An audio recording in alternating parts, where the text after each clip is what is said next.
Hello everybody, welcome back. Let's have a look at Bitcoin, a bit of Dixie and some Bitcoin dominance. So standard procedure really at the moment. First day of the month, first day of the quarter, seems to be having a decent reaction on the daily 10 exponential so far, and poking our head so far above the 21 and the 20 moving average here. So looking okay, I have to say, looking not too bad. For the moment though, I do have my reservations about how far this can go. Thinking that really, in order to, I suppose, really change the way that this moves, I'd like to see us move above about 47,254. Ideally, even higher than that, maybe another $1,000 to really confirm that that this downtrend has finished. Because what we want to do is get above this previous high. At the moment, any closure below here is going to be a lower high. So we still are technically in a downtrend until that's done. But the reaction so far is quite good. We look down at these oscillators down here. We're finding positive ticks here on the histogram, looking to cross bullish, possibly maybe today, possibly. But again, we're still in bearish territory across the board, but it is a nice reaction. So I don't want to be a moon boy, nor do I want to be like a mega bear. But until we have broken out of this level, which is basically between here and here, I suppose this would be the better area above this green cloud, and then yeah, lower highs are still in place. But again, I'm very much in favour of any upside on this one because it goes with my overall view, which was that the prophecy of October, which is something that we had since the downtrend in May, since the crash in May, and even before that, when we were saying the next alt season, the next big move should take place in October. We saw that way back when, but it's always difficult to pinpoint using Ichicloud exactly when things are going to happen. But there were a lot of signs back then to suggest that October into November and the rest of the year would be the next wave of massive alt season, as well as obviously health in the market. But again, now we are actually in October. There's been a lot of things happen since we were thinking about that back in May, June, July. So we have to take things one step at a time. Look, it's looking very positive as of right this very moment in time. It's looking okay, but candle body closures are everything, and not particularly just the position of the price at the time that we speak. So we'll see where we are tomorrow, and so on and so on. But it is looking quite good. That's the daily. We'll move it down to the 4 hourly. This is a turning point for us here. And again, this is the top of the Bollinger Band. Also the 200 exponential on the 4 hourly. A big area of resistance. Support resistance is always going to be important for the 200 exponential. The breakdown here, we had a lot of trouble around it. We had a small portion above it, and then a big breakdown below it. And since then, we've not revisited this area since then. So this would suggest potentially a resistance at this level, considering that we've had nice reactions from the $41,000 zone, which again is no coincidence. That $41,000 corresponds to, I know it's all looking very messy on this chart. In fact, we'll clear up some of these moving averages just to make it easy for anyone who's not seen this, seen me talk about these before, because we've had these levels in here for such a long time. But it's as simple as this. We've got the giant accumulation zone from the top, which is basically between 49.50, well, about 48 to 50, the upper middle, which is the 41,000. Then we've got the center of the accumulation zone where a lot of the price action took place, and the lower portion, which was tagged more or less just once and front run a second time. These correspond to these supports here, these resistances here, supports and resistances here, and resistance and supports over here. So that's where we got these levels from, and they're tangible, they're strong, and they've proven to be relatively strong again. So if you're thinking about it in terms of weekly, this is the week so far, right? It's doing okay so far. This weekly's looking all right, and by now I'd imagine we have a positive tick on the histogram. And not got a negative tick because we were getting quite close to that, and so far it's being avoided at the moment. So this is all looking quite good. But again, wait for the weekly close. A lot can happen between now and 1 minute past midnight on Sunday. So yeah, it's looking okay, I have to say. Now let's have a look at how other things are working. The things behind the scenes. So first, Bitcoin dominance still in its uptrend. We're looking at it on an hourly here. Let's go to a 4 hourly. So the 4 hourly looking quite good still. Still above the 200 exponential, looking like it's still going for its uptrend, showing that. And I'm not saying that it's bad for alts. I'm just saying that the better place to be in generally, for whether it's safety purposes or potentially more upside in general, it looks still like to be Bitcoin. Right? Bitcoin's dominance chart is looking like it's turning up. Now, it's not gone full on bullish. It's very much in the same position as Bitcoin, but the chart has been bearish for a lot longer. So to have a turnaround at this level now is quite exciting for those who hold majority Bitcoin. Obviously the maxis out there, but and me, I reshuffled my portfolio about maybe 5 or 6 days ago, and cut my losses and took some profits on a lot of my alts, shifted mostly into Bitcoin. So I do have a very large portion of my portfolio is now Bitcoin and compared to alts, but I still do hold alts, obviously, and some of the alts I've been holding are coming up for a year long now. So obviously they're still fine. They're still fine.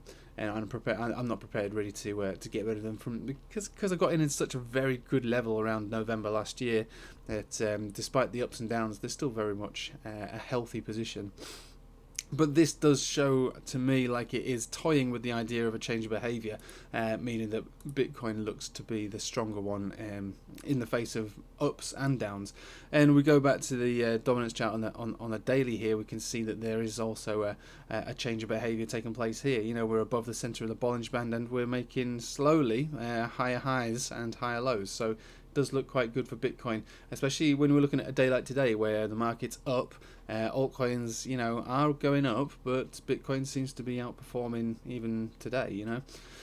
And the final thing we'll have a look at is the Dixie. So the Dixie broke out, and this is something that we were expecting, and this is where we were thinking, all right, where do we get into? Where do we start to get back into Bitcoin? Where do we start or stop getting, I suppose, afraid of Bitcoin? And the first level of resistance had already been met. This goes on the weekly here, and we were looking at this zone here, this 200 exponential on the weekly, right? And the next area, which I said is very likely to be the absolute top, and it may not get there, but it still could, would be up here about 95. Now, don't underestimate the dollar. It's a difficult one to trade this Dixie chart. We can see that it's strong, and we can maybe anticipate tops around here, absolute tops. It may fizzle out, and again, there's a lot of things that go into the dollar or the Dixie because it is a combination of about 6 major currencies. So there's a lot of there's a lot of variables that can make moves on this chart, but what we really see is we see dollar strength, right? And it continues to be a strong chart, even though it's broken out and it's got to the top of the Bollinger Band on the daily and on the weekly, and on every time frame it'll be towards the top. But if we go to the 4 hourly, it's already caught support on this 10 exponential, and this is the chart that we were looking at, I suppose, in the short term, as we've got a conversion baseline cross here, and we have so far been playing that ride out, and it's not been negated yet. It will be cancelled out, this uptrend on the 4 hourly, when the cheeky span touches price action or the blue crosses the red. So, and at the moment it's still in play, but we are turning down ever so slightly now. So this could actually be it. Remember, the itchy cloud doesn't give you a top. It tells you when a trend has ended and when a trend has begun. It doesn't get you the absolute bottom or the absolute top. It gets you a nice slice of the pie in between. And so even though we're catching a support on this right now, this could be a consolidation which breaks down further, then down to 94, and then maybe even down to the green 50, which is so far down to 93, and maybe even goes into a full retreat from here. Just don't know.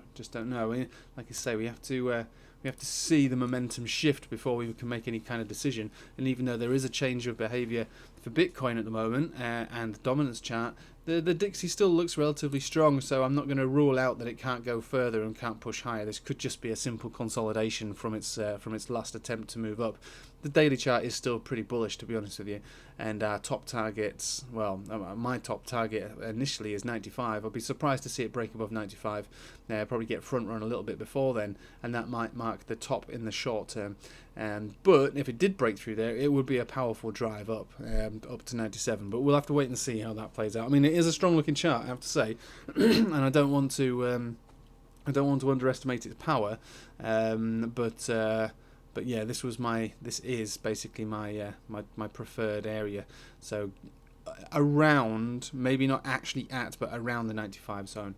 So again, yeah, things looking positive on the day, I have to say, but looking pretty positive. But I did take quite a lot of chips off the table. I put a lot into Bitcoin, and I've got a lot of fiat and Tether available, and I'm choosing not to FOMO into any of this because it is very much just a reaction of a few things. The start of a new month, start of a new quarter. We had the very brief audio soundbite from the Fed saying that they're not planning on banning Bitcoin, nor are they looking to ban stable coins, merely just regulate, which is the appropriate way to do it. I'm all for crypto being regulated. I'm all for KYC. I want to do this for as long as possible. I don't want to make anyone upset. There's nothing wrong with KYC in your account, by the way. You would have to do the same sort of thing if you trade traditional markets. This is way better than traditional markets, so it's only fair that we KYC it. To be honest, I don't see what the big deal is and why everybody has such a problem about KYC. I just really don't really see the problem in that. It's absolutely pretty standard if you want to trade any market, so why not this market, which in my opinion is far superior when it comes to gains. So yeah, KYC your account. Don't complain, and just go with the flow. We want to make money. Anyway, I've gone off on a tangent already. So I'm going to wait and see how this plays out. And again, just like any trade, I did take some chips off the table in the form of fiat and stablecoin, and I will only get back in if I feel like the trend has truly reversed. I'm not at this stage looking to try and catch knives and catch bottoms. I've done plenty of that last year, which is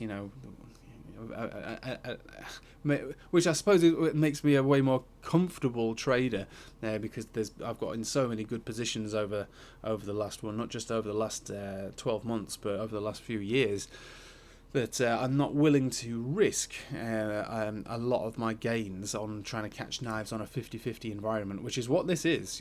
This is still a 50-50 environment in my opinion.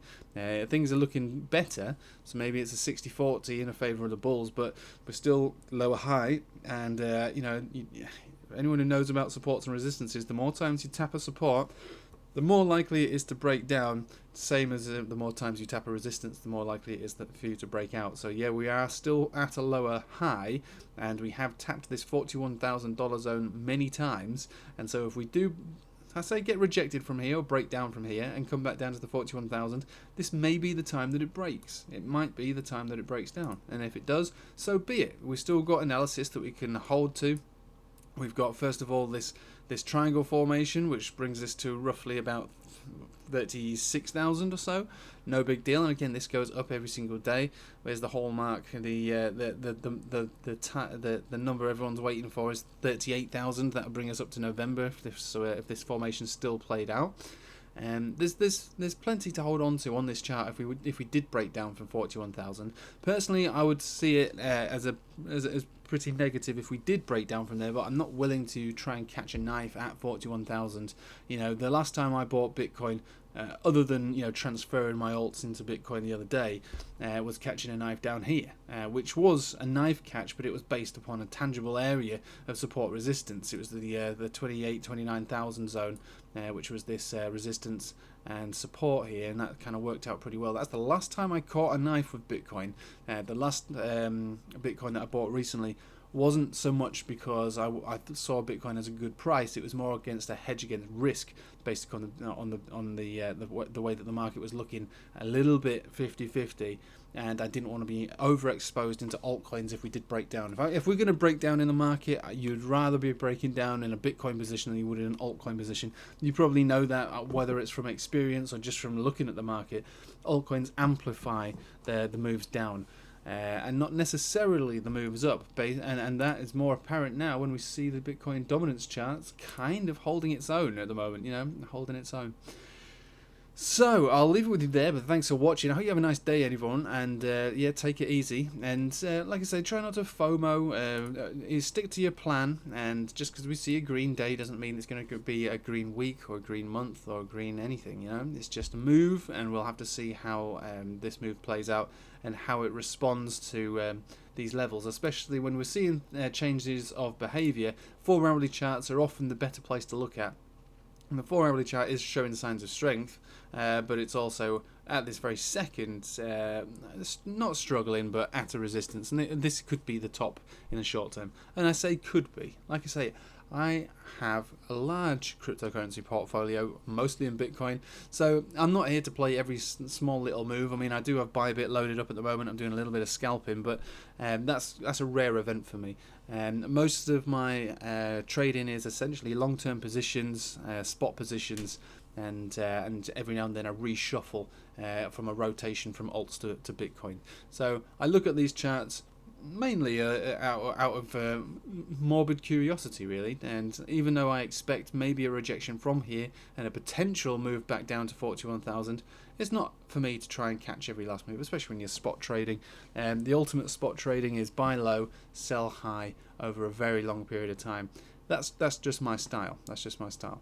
Anyway, I'll leave it with you there. Thank you for watching, guys. Take it easy.